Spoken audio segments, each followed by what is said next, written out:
महापुरुषों प्यार से कहिए धन निरंकार जी, बचना अमृत सात संगत जी। यह मनुष्य जन्म बहुत दुर्लभ है, बड़े पुण्य से अप्राप्त होता है।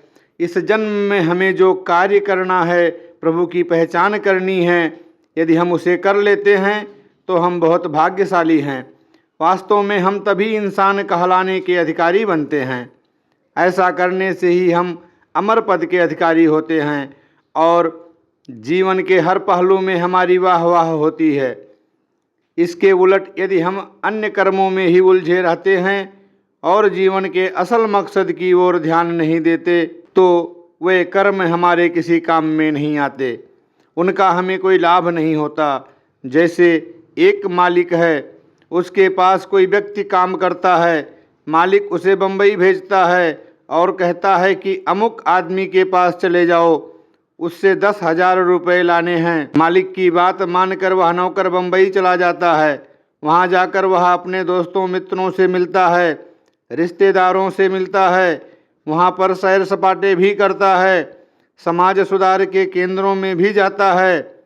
कुछ दिनों के बाद वह खुशी खुशी मालिक के पास आ जाता है, लेकिन मालिक के हुक्म के अनुसार वह 10,000 रुपये नहीं लाता। मालिक के पूछने पर कि क्या तुम 10,000 रुपये ले आए हो, वह जवाब देता है, मैंने वहाँ बड़े बड़े सुंदर स्थानों का भ्रमण किया, बड़े बड़े होटलों में भोजन किया, अपने बहुत समय के बिछड़े साथियों से मिला, समाज सुधार के भी कई केंद्र देखे, उनमें भाग भी लिया, इसलिए रुपयों का तो मुझे ध्यान ही नहीं रहा।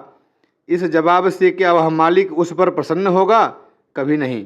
वह तो यही पूछेगा कि मैंने जिस काम के लिए तुम्हें भेजा वह काम किया या नहीं। इस पर नौकर अपनी निजी जिंदगी की कैसी भी दलीलें दे, उसे मालिक से फटकार या सजा के अलावा अन्य कुछ भी मिलने वाला नहीं। चाहे वह नौकर कितना ही महान हो, विद्वान हो, लेकिन मालिक उसे यही कहेगा कि ऐसे नौकर की मुझे ज़रूरत नहीं, जो दिए गए काम की बजाय अपनी मनमर्जी के काम करे, भले ही वे काम कैसे भी हों। दुनिया में आज हर इंसान यही कहता सुनाई देता है कि इतने बच्चे हो गए, इतने मकान हो गए, सुख सुविधा के सभी साधन मौजूद हैं, अब मेरा कौन सा काम शेष रह गया। वह शायद माया इकट्ठी करने को ही जीवन का असल मकसद मानता है और इसी को भगवान की पूर्ण कृपा समझता है। लेकिन इंसान की यह बहुत बड़ी भूल है जो वह इन दुनियावी साधनों को ही प्रभु कृपा मानता है। इस तरह तो उसका कल्याण होने वाला नहीं।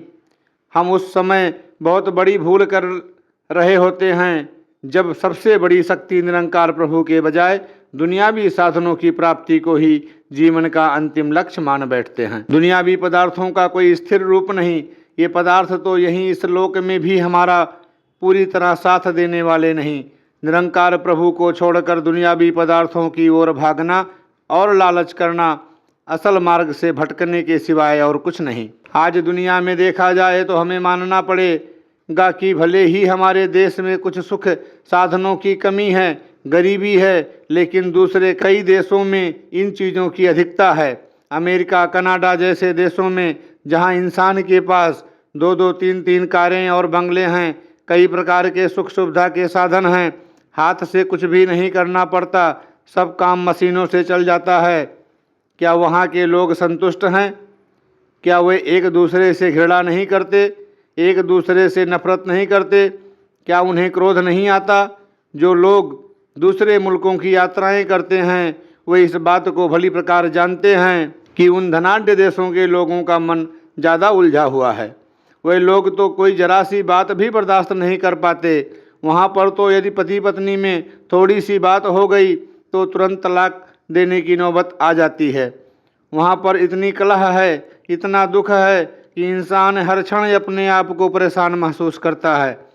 यदि हमारे अंदर की बैर ईर्षा की भावनाएं, हमारी मानसिक परेशानियां दुनियावी पदार्थों से खत्म होने वाली होती तो आज दुनिया के वे संपन्न देश इस दृष्टि से बहुत सुखी होते। लेकिन ऐसी बात नहीं है। वहाँ पर तो सबसे ज़्यादा आत्महत्याएं होती हैं, वहाँ पर एक दूसरे को कुत्ते की मौत मारा जाता है। इस प्रकार स्पष्ट है कि बिना निरंकार प्रभु को जाने केवल दुनियावी पदार्थों से ही आदमी सुखी नहीं हो सकता। इनसे तो जीवन सुलझने की बजाय अधिक उलझता जाता है। संतोष के स्थान पर तृष्णा बढ़ती जाती है, हवस बढ़ती जाती है, प्यार के स्थान पर बैर भावना का जन्म होता है। इस तरह हमारा जीवन व्यर्थ चला जाता है। हम अपने वास्तविक लक्ष्य पर कभी नहीं पहुंच पाते, ना ही हमारे मन की भटकन खत्म हो पाती है और ना ही हमें आत्मिक शांति की प्राप्ति हो पाती है।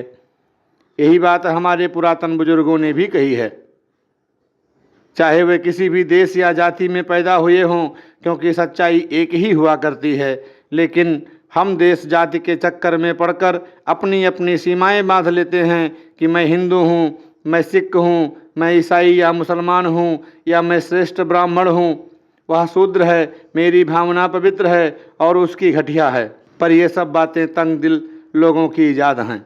संत महापुरुष इस तरह के देश, जाति और भाषाओं के झगड़ों में नहीं पड़ा करते। उनके लिए तो इंसान केवल इंसान है, चाहे वह किसी भी देश जाति का हो, चाहे किसी भी भाषा को बोलने वाला हो। हम समझते हैं कि शायद गीता में किसी अन्य प्रकार का ज्ञान है और कुरान में किसी और तरह का, लेकिन ऐसी बात नहीं है। चर्चा तो सब धर्म ग्रंथों में एक परमात्मा के ज्ञान की है। वास्तव में ज्ञान ब्रह्म की जानकारी को कहते हैं। ऐसा ही सभी बुजुर्गों महात्माओं का मत है। यह एक अलग बात है कि जितने भी संत महात्मा आए, वे जिस घराने या प्रांत में पैदा हुए, उसके अनुसार ही उन्होंने दुनियावी जीवन जिया। जैसे वहाँ की वेशभूषा थी, उसी को अपनाया। जैसी वहाँ की बोली या भाषा थी, वैसे ही भाषा बोलने लगे। उनके द्वारा ज्ञान को प्रकट करने के ढंग भी भिन्न भिन्न रहे, लेकिन ज्ञान में कोई फर्क नहीं पड़ा, सच्चाई में कोई अंतर नहीं आया। भाषा तो हिंदुस्तान, चीन, जापान, इंग्लैंड, अमेरिका और रूस आदि सभी देशों की अलग अलग हैं। वह दुनिया के हर मुल्क में अपनी अपनी है। इन सभी देशों में अपनी अपनी भाषाओं के अनुसार मलेरिया को अलग अलग नामों से पुकारा जाता है। लेकिन एक डॉक्टर जो मलेरिया को पहचानता है, वह चाहे किसी भाषा को जानता हो, वह रोगी को देखते ही पहचान जाएगा कि यह मलेरिया का रोगी है। वह एकदम बता देगा कि इस रोगी को फला अमुक दवा दो, इसके प्रयोग से बुखार दूर हो जाएगा। यदि डॉक्टर बोलियों और भाषाओं के चक्कर में पड़ जाएं कि यदि इसे हम मलेरिया कहेंगे तो बीमारी दूर होगी और कोई दूसरा नाम देने से यह बीमारी बढ़ जाएगी, तो वह डॉक्टर कभी रोगी के रोग को दूर करने में सफल नहीं हो सकता। सफल डॉक्टर नामों के चक्कर में न पड़कर मूल रोगी की पहचान करके दवा दे देता है। आज संसार में नामों का भी बहुत चक्कर है। नामों के पीछे अनेकों झगड़े हैं, इसीलिए अनेकों दुख हैं, परेशानियां हैं। ये सब दुख मूल सच्चाई परमपिता परमात्मा की पहचान के बिना दूर नहीं हो सकते। निरंकार दातार को जानकर ही हम परम आनंद को प्राप्त कर सकते हैं। जो दातार प्रभु को भूलकर दुनियावी पदार्थों में ही उलझा हुआ है, इन्हीं पदार्थों को ही सुख का आधार मानता है, उसका खाना पीना पहनना ओढ़ना श्रेष्ठ होते हुए भी बेकार है, धिक्कार योग्य ही है। जैसे हमारा पिता हमारा पालन पोषण करता है, हमारी देखभाल करता है, हमें पढ़ाई लिखाई कराता है, तो यदि हम बड़े होकर खुद मौज करें और पिता को बिल्कुल भूल जाएं, तो हमारे मन में चैन नहीं आ सकता। बार बार हमारे दिल से यही आवाज़ आएगी कि तू कितना कृतज्ञ है, कितना स्वार्थी है कि निजी लालच बस सब कुछ देने वाले अपने पिता को ही भूल गया। इसके साथ ही हमें संसार से भी लाहनतें ही मिलेंगी, फटकार ही मिलेगी। सब सुख साधन होते हुए भी हम परेशान ही रहेंगे। इसी प्रकार जो इंसान दातार प्रभु से प्यार नहीं करता, श्रद्धा नहीं रखता, रब्बी असूलों पर नहीं चलता, सारी सृष्टि के पिता प्रभु का आभार नहीं मानता, इसे याद नहीं रखता, तो वह कभी सुखी नहीं हो पाता। उसके सब सुख स्वप्न की तरह क्षणभंगुर होते हैं। ठीक उसी प्रकार जैसे कि एक विवाहित लड़की है, उसे पति के श्रृंगार के सुख सुविधा के सभी साधन दे रखे हैं। यदि वह उन सुख साधनों में ही खो जाए, हर वक्त श्रृंगार में ही खोई रहे और देवनहार पति का ख्याल न करे, तो वह पत्नी भी पति का सुख प्राप्त नहीं कर सकती। इसी प्रकार जो दातार प्रभु का हो जाता है, उसे हमेशा शाबाशी और खुशियाँ प्राप्त होती हैं। हर तरफ उसकी जय जयकार होती है। लेकिन दातार से दूर रहने वाला आदमी कभी भी खुशियों का भागीदार नहीं बन सकता। उसकी ज़िंदगी में रौनक या चमक नहीं आ सकती। यहाँ दास एक बात और कहना चाहता है कि यदि माया भी मालिक परमात्मा की रजा से इस्तेमाल की जाए, तो वह अवश्य ही सुखों का कारण बनती है। उसे इस्तेमाल करने से हमारा जीवन खुशहाल बनता है। जैसे कोई मालिक अपने किसी नौकर को 10,000 रुपये इनाम दे देता है, तो वह नौकर बड़ी खुशियाँ मनाता है, पार्टी रचाता है, अपने मित्रों और रिश्तेदारों को बुलाता है और सबके सामने उस धन को खर्च करता है और बधाई का पात्र बनता है। वह बोलता भी है कि मुझे मेरे मालिक ने 10,000 रुपये इनाम दिए हैं। इस तरह उसकी हर तरफ जय जयकार होती है। कोई अन्य नौकर उसी मालिक से यदि 10,000 रुपये हेरा फेरी, ठगी या चोरी से प्राप्त कर ले तो उस पैसे को ना तो वह प्रकट कर सकता है और ना ही दोस्तों मित्रों के बीच उसकी मान मर्यादा ही बन सकती है। इसके उलट उसके मन में तो हर वक्त खतरा बना रहता है। वह हर समय सोचता है कि कहीं इस माया के कारण पुलिस मेरे घर पर छापा न मार दे। कोई दरवाजे पर कहीं थोड़ी सी खटखट होती है तो उसे संदेह होता है कि शायद कोई तलाशी लेने आ गया है। वह रात को जब सोया हुआ होता है तो स्वप्न में देखता है कि वह कचहरी में खड़ा है और उसे सज़ा सुनाई जा रही है। यही बातें हर वक्त उसके मन में आती रहती हैं। तो स्पष्ट है कि जिसने कोई चीज़ सही ढंग से प्राप्त की होती है, मालिक की इच्छा से ली होती है, तो वह चीज़ सुख का कारण बनती है। इसके उलट जिसने कोई वस्तु गलत ढंग से प्राप्त की होती है उसे चारों ओर परेशानी ही परेशानी दिखाई देती है। सही ढंग से प्राप्त करने का सबसे उत्तम ढंग है दातार प्रभु को समर्पित होकर संसार का हर पदार्थ इसी का समझकर इसी की रजा में रहते हुए सहज भाव से इस्तेमाल करना। फिर तो खुशियाँ ही खुशियाँ हैं। दोनों हाथों में लड्डू वाली बात है। दातार का हुक्म भी माना जाएगा और सांसारिक पदार्थों की कमी भी नहीं रहेगी। अनेकों प्रकार के पापों से यानी छल कपट से इकट्ठी की गई माया दुखदाई है। वह पानी के उस बुलबुले की तरह है जो उठता तो दिखाई देता है परंतु तुरंत ही खत्म हो जाता है। इसलिए हमने छल कपट से किसी को दबाकर किसी की खुशी भंग करके धन एकत्रित नहीं करना, बल्कि जिस ढंग से संतों महात्माओं पीर पैगंबरों ने मेहनत से कठिन परिश्रम करके रोजी रोटी कमाई है उसी ढंग से हमें कर्म करना है, कमाई करनी है। यही संतों की रीति होती है।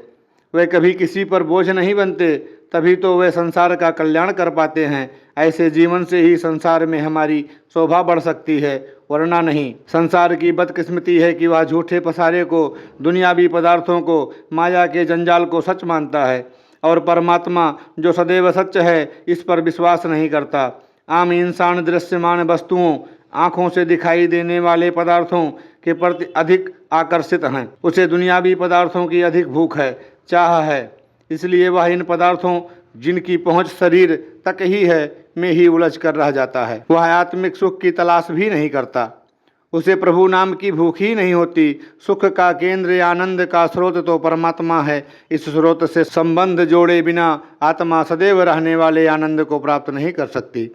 परमात्मा को भूल कर जो माया में उलझे रहते हैं उन लोगों को संत महात्मा सदा चेतावनी देते रहे हैं। जो महात्माओं की बात मान लेते हैं उनके जीवन में परिवर्तन आ जाता है, वे हर तरह से खुशहाल हो जाते हैं।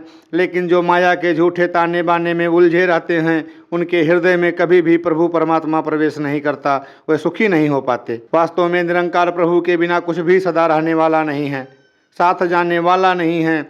इतिहास इस बात का गवाह है कि सिकंदर बादशाह जो सारी दुनिया पर विजय के स्वप्न ले रहा था, आधी दुनिया फतह भी कर चुका था, जिसके पास अपार दौलत थी, वह मरते समय अपने वजीर से बोला कि साथ ले जाने के लिए सब कीमती सामान बांध दो। वजीर ने उत्तर दिया कि जा अपना, इस धन में से तो कुछ भी आपके साथ जाने वाला नहीं। आखिरी समय कोई कुछ भी साथ नहीं ले जा सकता। वही वजीर सिकंदर के जीवन काल में कहता था कि यह मुल्क भी फतह कर लो, वह मुल्क भी फतह कर लो, वहाँ से इतना धन लूट लो, उसे अपने अधीन कर लो। वही सिकंदर की मृत्यु के समय कहने लगा कि इस धन में से तो आपके साथ तिल भर भी नहीं जा सकता। तब बादशाह ने आदेश दिया कि इस वजीर को सरेआम कोड़े लगाओ, क्योंकि इसने मुझे तब नहीं बताया कि जिस धन के लिए मैं इतना जुल्म कर रहा हूँ इसमें से रत्ती भर भी मेरे साथ नहीं जाएगा। यदि यह ऐसी सलाह मुझे उस समय देता तो मैं कभी भी इतना सितम करके धन इकट्ठा नहीं करता। यह सारा धन मेरे सामने इसलिए बांध दिया जाए ताकि मैं आखिरी समय में सबको बता सकूं कि मैंने अनेकों सितम ढाकर माया जोड़ी, लेकिन मेरे साथ कौड़ी भी नहीं जा रही, कोई भी मेरा साथ नहीं दे रहा। इसलिए भविष्य में कोई ऐसे जुल्म न करे, संसार की शांति भंग न करे। साध संगत जी, संत महात्मा इस बात को समझते हैं कि अंत समय में दातार प्रभु ही साथ देने वाला है, माया नहीं। इसीलिए वे दातार से ही प्यार करते हैं। लेकिन संसार जो है वह हर दुनियावी चीज़ को अपना मानकर चलता है और दुखी होता है, जैसे कि सिकंदर दुखी हुआ था। बिना प्रभु की प्राप्ति के सुख नहीं मिल सकता और प्रभु बिना सद्गुरु की कृपा के प्राप्त नहीं होता। लेकिन गुरु कौन है? गुरु वह है जो एक गुर बताता है, सरल ढंग बताता है। उसे जो अपना लेता है उसे हर काम में आसानी हो जाती है, और जो नहीं अपनाता उसे परेशानी होती है। आज संसार में गुरु की बहुत चर्चा है। लोग समझते हैं कि पता नहीं गुरु क्या हो जाता है, शायद उसे पंख लग जाते हैं या उसके अंग और तरह के होते हैं, लेकिन ऐसी बात नहीं है। गुरु उसे ही कहते हैं जिसके पास गुरु होता है, और जिसके पास सत्य का गुरु होता है उसे हम सतगुरु कहते हैं। सतगुरु जिसके पास रब्बी गुरु होता है, तत्काल ही आनंद स्वरूप परमात्मा का साक्षात्कार करा देता है। परमात्मा की जानकारी होते ही माया की असलियत सामने आ जाती है। परमात्मा को जानने वाला एक रस हो जाता है, अंदर बाहर से एक हो जाता है। इसके उलट माया का पुजारी अंदर से और होता है और बाहर से और। ऐसा इंसान कभी महान नहीं हो सकता। महान तो वही हो सकता है जो अंदर बाहर से एक जैसा होता है। उसके लिए हर समय बराबर होता है, हर युग एक जैसा होता है। लेकिन माया के ताने बाने में उलझ कर दुखी होने वाले लोग जब अधिक दुखी हो जाते हैं तो कहते हैं कि पहले का समय बहुत अच्छा था और आज का समय अच्छा नहीं है। ऐसा सोचना उनकी भूल है। समय तो सदा एक जैसा ही होता है, उसमें कोई फर्क नहीं पड़ता। पहले के समय में महात्मा भी हुए हैं और बड़े बड़े राक्षस भी हुए हैं। आज भी संसार में सब तरह के लोग हैं, भक्ति करने वाले भी और भक्तों से बेमतलब बैर रखने वाले भी। इसमें समय की कोई गलती नहीं है। यह तो समाज की सोच पर निर्भर करता है, इंसानों के कर्मों पर निर्भर करता है। सदा से ही जो माया के साथ जुड़े रहे वे अभिमान करते रहे, और जो निरंकार दातार के साथ जुड़े वे नम्रता बरतते रहे। हम जरा पीछे के युगों पर नज़र डालें, जिसको हम सतयुग कहते हैं। उसमें प्रहलाद जैसा परम भक्त भी था और हिरण्याकश्यप जैसा अहंकारी भी। अब त्रेता युग पर नज़र डालें, यदि उसमें भगवान राम जैसे ही सारे लोग होते तो कितना आनंद होता। लेकिन ऐसा हुआ नहीं, क्योंकि तब भगवान राम के विरुद्ध रावण जैसा अभिमानी भी था। अच्छे बुरे दोनों तरह के लोग हर युग में हर समय में हुआ करते हैं। असल में बात यह है कि जब कभी संतों का प्रचार दुनिया को अधिक प्रभावित करता है और दुनिया के कोने कोने में अच्छाई फैल जाती है, तो उस समय को हम अच्छा युग कहते हैं, अच्छा समय कहते हैं, सतयुग कहते हैं। हमने सदा हर समय को सतयुग बनाने के लिए कोशिश करनी है। हमने परमार्थ में आगे बढ़ते ही जाना है। हमने इस शुभ कर्म से कभी भी भागने की कोशिश नहीं करनी। हमेशा संतों का यही काम रहा है। सत्य के प्रचार के लिए ये लोग हमेशा ही आगे बढ़ते रहे हैं। ये नहीं देखते कि संसार में दुख ही दुख है, द्वेष ही द्वेष है, झूठ ही झूठ है। यहाँ पर सच्चाई का प्रचार कैसे करेंगे? इन्हें विश्वास होता है कि हम सच के मार्ग में आने वाले हर विघ्न को पार कर लेंगे।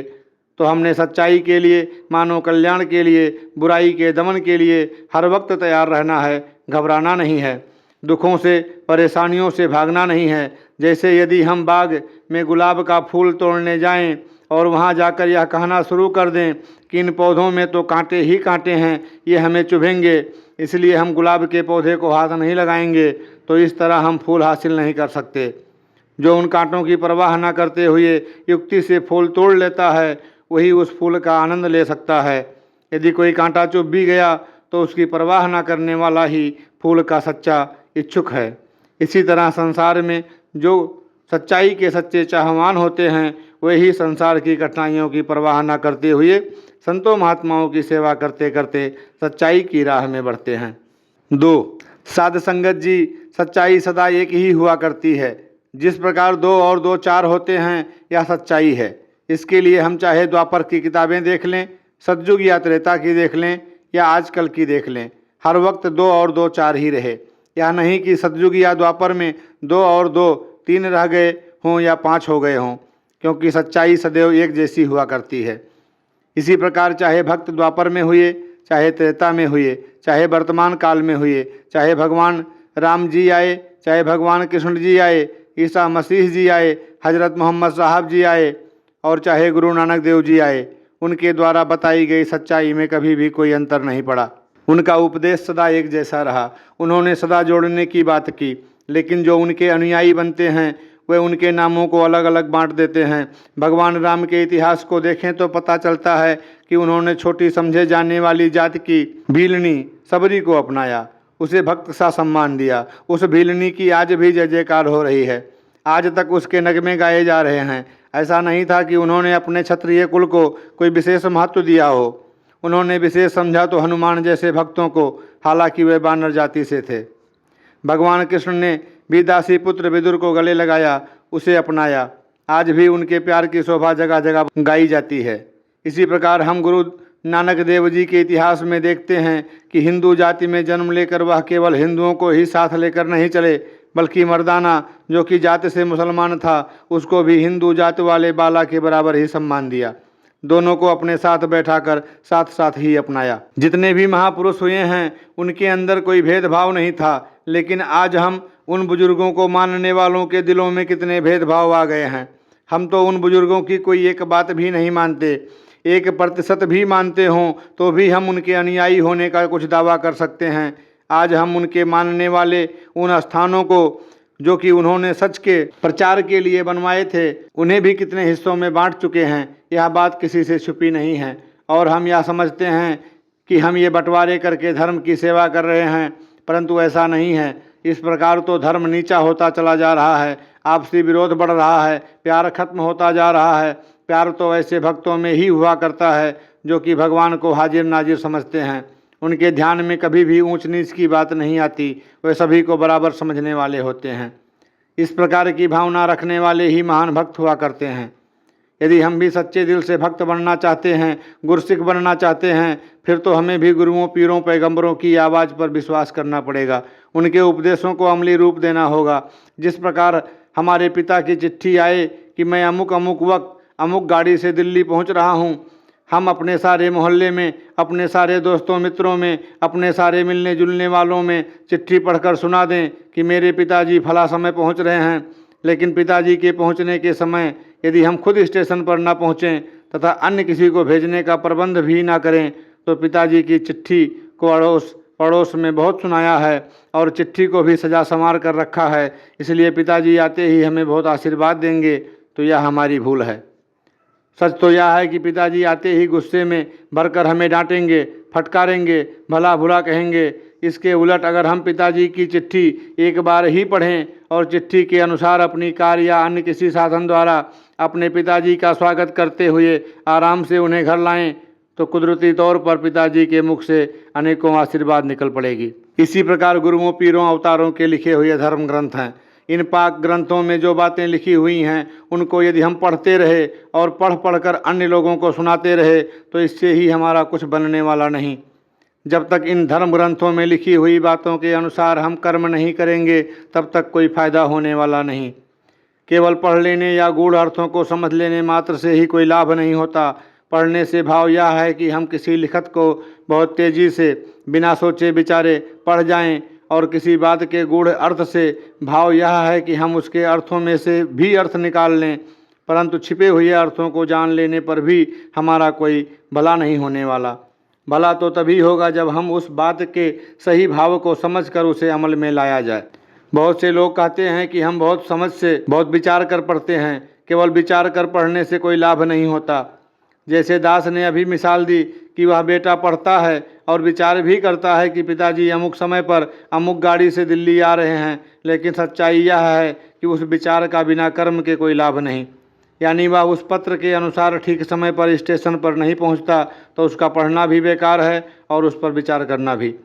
इसी प्रकार यदि धर्म ग्रंथ सुन लिए जाएं, पढ़ लिए जाएं, अर्थ भी निकाल लिए जाएं, तो भी उसका हमें कोई लाभ मिलने वाला नहीं है। लाभ तभी होगा जब हम उन बातों को जीवन में ढालेंगे, अपनाएंगे। साध संगत जी, कई लोग कहते हैं कि बचपन खेलने का समय है, जवानी ऐशो आराम के लिए मिली है और बुढ़ापा भगवान की बंदगी के लिए है। लेकिन बुढ़ापे में जिस वक्त हाथ पैर कांपने लगते हैं, बुद्धि भी जवाब दे जाती है, संपूर्ण शरीर शक्तिहीन हो जाता है, उस समय हम क्या भगवान का नाम ले पाएंगे। वैसे भी यह कोई ज़रूरी नहीं कि हम बचपन में मृत्यु को प्राप्त नहीं होंगे। पता नहीं किस समय काल याद दबोचे। इसलिए यह जरूरी है कि हम समय रहते ही परमपिता परमात्मा की जानकारी प्राप्त कर लें, उस लक्ष्य को प्राप्त कर लें जो हमारी वास्तविक मंजिल है, ताकि इस आत्मा को अपनी असली ठिकाने का ज्ञान हो जाए। जब अंधेरा होता है तब दीपक की रोशनी की ज़रूरत होती है, ना कि रोशनी पुकारने की। जिस तरह किसी हाल में रोशनी चली जाए और हम रोशनी रोशनी का गायन शुरू कर दें या बड़े मधुर स्वर में रोशनी को पुकारना शुरू कर दें तो इससे हाल जगमगाने वाला नहीं। हाल प्रकाशित करने के लिए दीपक जलाना आवश्यक है। दीपक जल जाए, रोशनी आ जाए तो फिर हमको सब कुछ दिखाई देने लगता है। इसी तरह जो अज्ञानता का अंधेरा हमारे हृदय में छाया हुआ है उसे दूर करने के लिए ज्ञान का दीपक जलाना बहुत जरूरी है।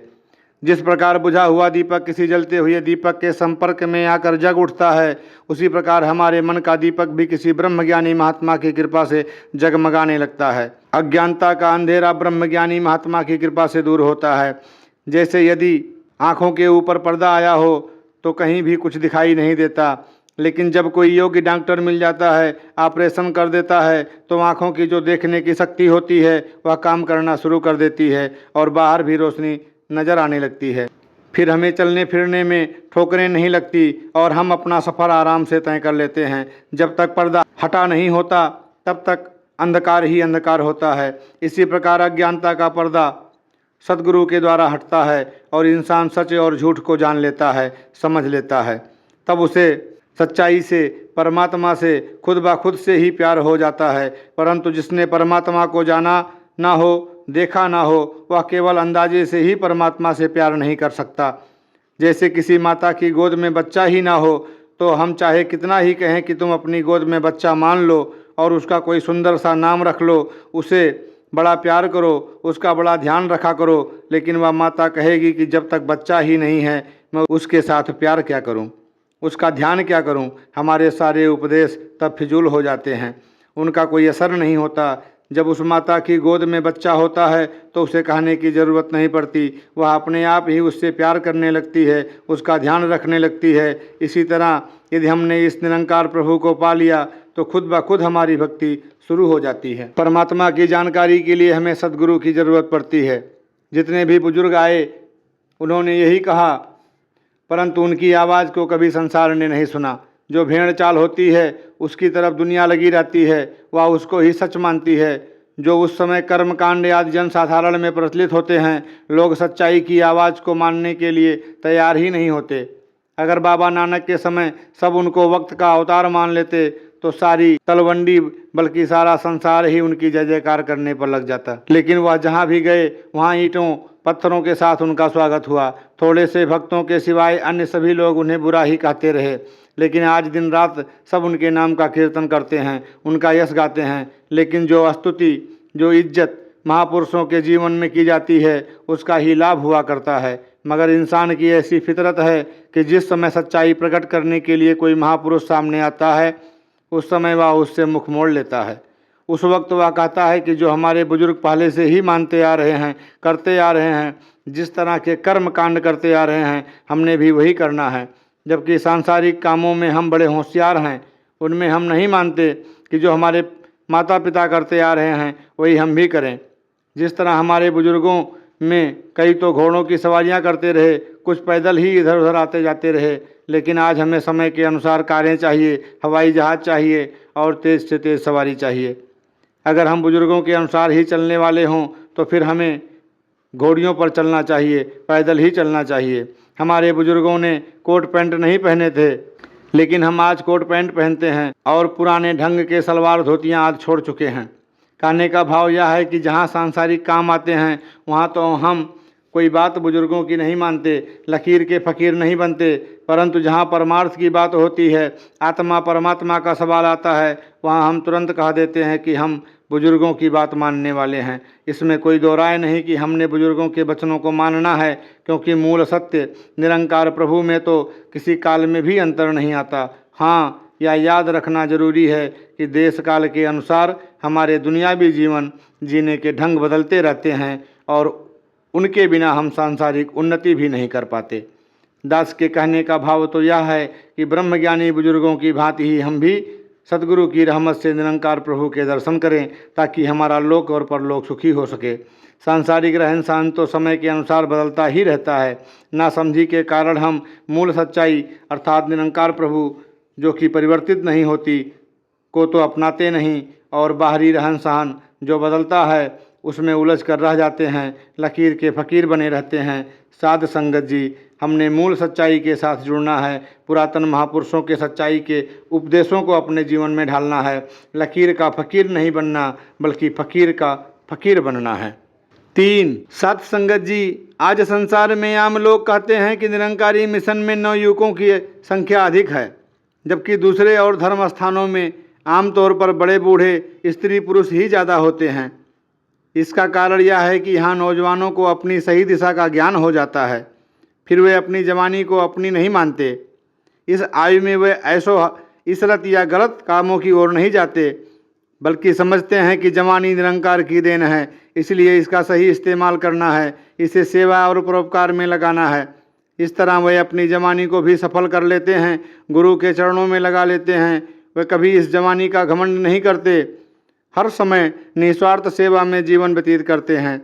ऐसा जीवन व्यतीत करने में उन्हें हमेशा सुख प्राप्त होते हैं और कोई मुश्किल उनके सामने नहीं आती। जिस दातार ने यह सुंदर रूप और जवानी हमें बख्शी है, उस दातार को एक पल भी नहीं भूलना चाहिए। यह जो ब्रह्म ज्ञान हमें मिला है बहुत लासानी है, दुनिया में इसका मुकाबला कोई भी नहीं कर सकता।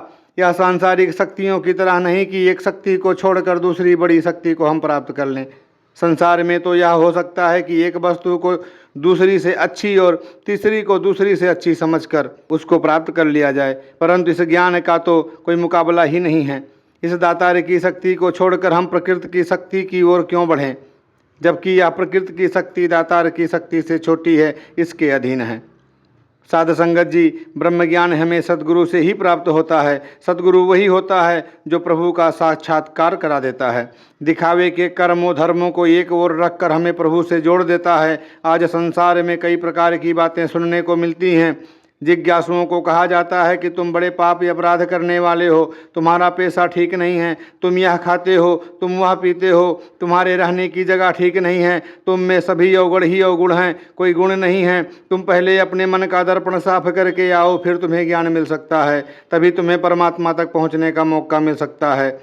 परंतु जो सच्चा गुरु होता है वह कभी किसी के पहले किए हुए कर्मों को नहीं परखता, उसके अवगुणों को नहीं देखता, उसके कर्म कैसे भी हों उधर ध्यान नहीं देता, उसको अपने साथ मिला लेता है और उसे इस दातार का ज्ञान करा देता है। यही सद्गुरु की निशानी होती है। जैसे डॉक्टर का काम होता है कि वह मरीजों को ठीक करे, उसके पास वही आदमी जाता है जो मरीज होता है, दुखी होता है, परेशान होता है। डॉक्टर का यही कर्तव्य है कि उसकी बीमारी को परखे और उसको वह दवाई दे जिससे उसका रोग ठीक हो जाए और वह स्वस्थ हो जाए। यह नहीं होता कि वह रोगी की जाति या काम की खोज करता फिरे। ऐसा भी नहीं होता कि कोई स्वस्थ व्यक्ति डॉक्टर के पास जाकर कहे कि मेरी बीमारी दूर कर दो। हाँ, वह अपने शरीर को और स्वस्थ रखने के लिए सलाह जरूर ले सकता है। इसका भाव यही है कि डॉक्टर होता ही मरीजों के लिए है और उसके पास रोगी ही जाते हैं। इसी तरह सद्गुरु भी संसार में दुखी, परेशानी और बुरे कर्मों में फंसे हुए लोगों के लिए ही आता है, ताकि उन्हें सच्चाई का रास्ता दिखाए। आज संसार के लोगों ने सद्गुरु के बारे में हमारे दिलों में दूसरी भावना पैदा कर रखी हैं। आम कहा जाता है कि जो गुरु होता है वह पापियों को तो बख्शा ही नहीं करता, जो पापी होते हैं, अपराधी होते हैं, उनको गुरु के पास ले जाना भी ठीक नहीं, क्योंकि उनके मन ईर्षा, बैर और धोखे आदि से भरे होते हैं। वास्तव में ऐसा नहीं है। समय समय पर जितने अवतार गुरु आए, उन्होंने ऐसी कोई परंपरा नहीं बनाई कि समाज के ठुकराए हुए लोगों को पास ना आने दिया हो, बल्कि जिनसे उनके घर वाले रिश्तेदार तक भी नफरत करते थे, उनको भी उन महापुरुषों ने अपने गले लगाया। केवल गले ही नहीं लगाया, बल्कि उन्हें अपने बराबर का दर्जा भी दिया। ऐसे अनेकों उदाहरण हमें प्राचीन ग्रंथों में मिलते हैं। ऋषि वाल्मीकि हुए, उनका कर्म पहले ऋषियों जैसा नहीं था, बल्कि वह तो पहले लूट मार किया करते थे, परंतु जब गुरु मिला, महापुरुष से मेल हुआ, तो उनका पहला जीवन बिल्कुल ही बदल गया। वह महर्षि कहलाए और कई ग्रंथों के रचयिता बने। इसी तरह भगवान राम जी के समय में भी इतिहास हमें नहीं बताता कि भीलनी कोई बहुत कर्म धर्म करने वाली थी। उसमें केवल प्रभु के लिए प्रेम आया और वह प्रभु के सामने पेश हुई, अपने पापों और दुखों का वर्णन किया। प्रभु दयालु हो गए और उसका जीवन बदल गया। वह छोटी जाति भी बड़ी जाति में बदल गई। उसे वह विशेषता मिली जो बहुत समझी जाने वाली जाति को भी नहीं मिलती। आज जहाँ भी उसका जिक्र आता है, लोगों का माथा श्रद्धा से झुक जाता है। इसका कारण यह है कि वह अपनी अच्छाई लेकर प्रभु के सामने नहीं आई, बल्कि अपने गुणों अवगुणों समेत जैसी भी थी दातार के चरणों में गई और दातार ने उसको महान बना दिया। गुरु नानक देव जी के पास भी सज्जन ठग और कौड़ा राक्षस जैसे लोग पहुँचे। कौड़ा राक्षस जिसका काम ही यही था कि वह जिंदा इंसानों को कढ़ाई में डालकर खा जाता था, ऐसा ही सज्जन ठग था। जब गुरु साहब उसके पास पहुँचे तो उसने देखा कि गुरु साहब के मुख पर लाली है, कपड़े भी अच्छे दिखाई देते हैं, हाथ में गांठ भी है, इनके पास जरूर अच्छा माल होगा। वह उनके पीछे पीछे हो लिया, मीठी मीठी बातें करने लगा, अपने घर ले गया और ठगी मारने की कोशिश करने लगा। परंतु जब गुरु साहब से दातार का ज्ञान प्रकट हुआ और गुरु नानक साहब ने उस पर हकीकत प्रकट की तो वह अपनी सारी ठगी भूलकर उनके वचन मानने लग पड़ा।